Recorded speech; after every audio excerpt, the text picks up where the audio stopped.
Good afternoon, friends, and welcome to Thursday in Black Reflection for Thursday, May 28. This morning, I joined Joan as we gathered together for a parade for one of the Vanden grads who lives on our block.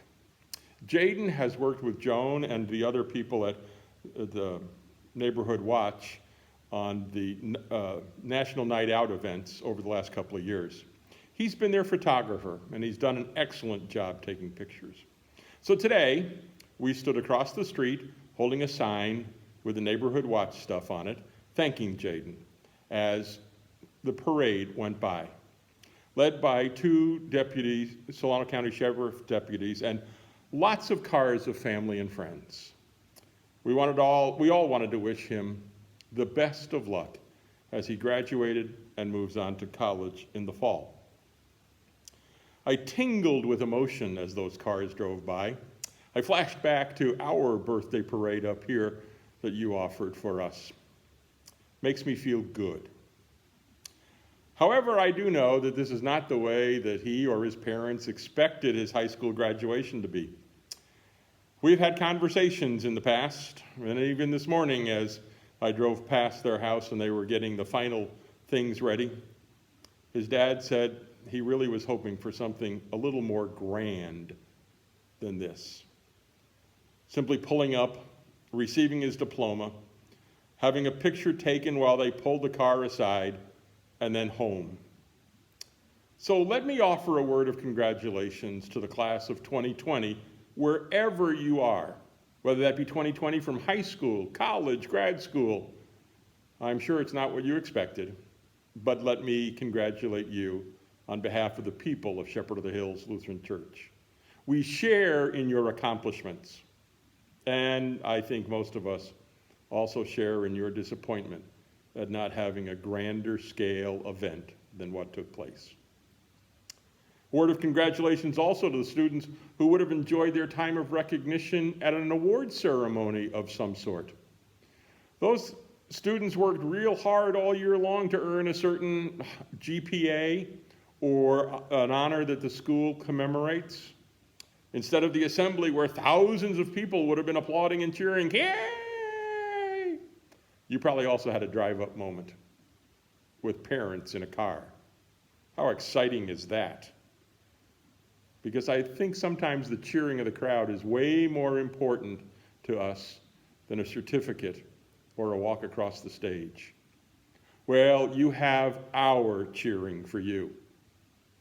Parents, if your student was honored this year, I'd ask you to let us know so that we can acknowledge that award somehow here at church.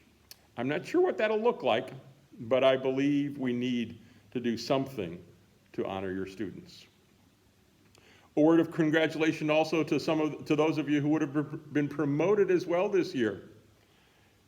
I would have enjoyed the preschool graduation. I wonder how many parents expected their preschoolers to do more than just simply graduate from preschool. Oops, sorry, bad humor. But they would have been promoted, graduated, kindergartners, sixth graders, eighth graders.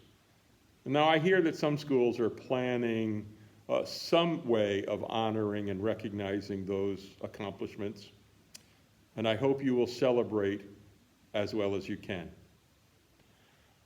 Finally, also a word of congratulations to those who chose to retire this year. Teachers and staff at school, I suspect you wanted something different to end the year. You wanted to have some time with those students who have meant so much to you over the years. And now perhaps it's just another drive up and honk the horn moment.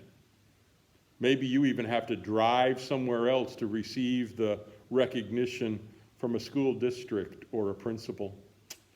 Seems a little harsh, but it's not exactly what you were expecting, was it? I share your frustration. All of these events remind me almost on a daily basis that 2020 is a vastly different year.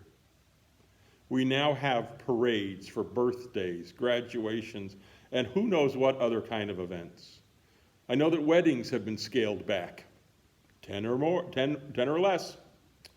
Some funerals are on hold, or only family has been able to gather, immediate family.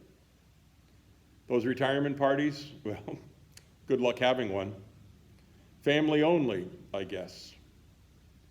We also have those long diatribes posted on about the regulations or edicts, depending on your perspective, because we really want to return to normal as soon as possible. And we're just being held up from it. It seems so unfair.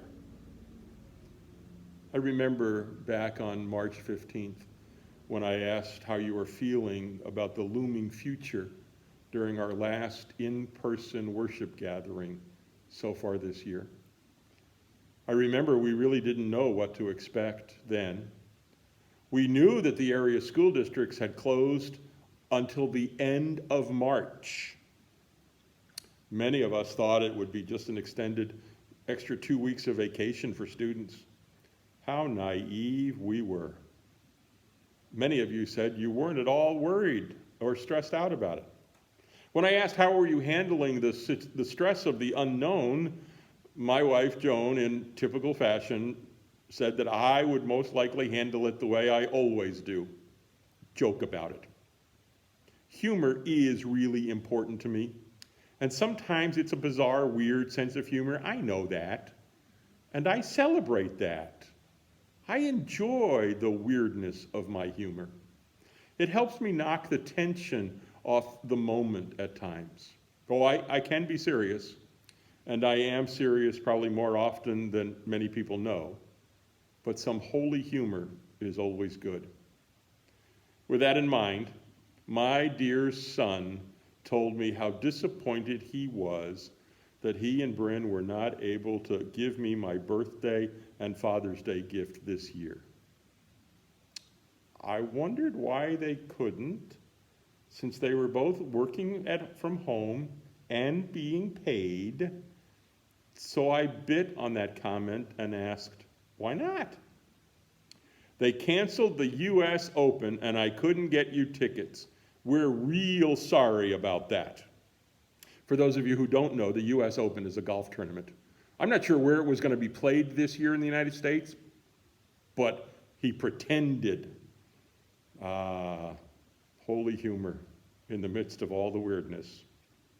That's my boy. So now, seriously, how are you doing 10 weeks into this new life? Are you stressed out, anxious, afraid, wondering, are we there yet? When will it be over? If you said yes to any of those questions, then I encourage you to first of all take a deep breath. I'm serious about that. A deep cleansing breath. Pause. Sit back. Take a minute. A whole minute. If the kids are around, tell them to be quiet. Go outside. Leave you alone. If you're by yourself, just take time. Sit still. Let the emotions drain out.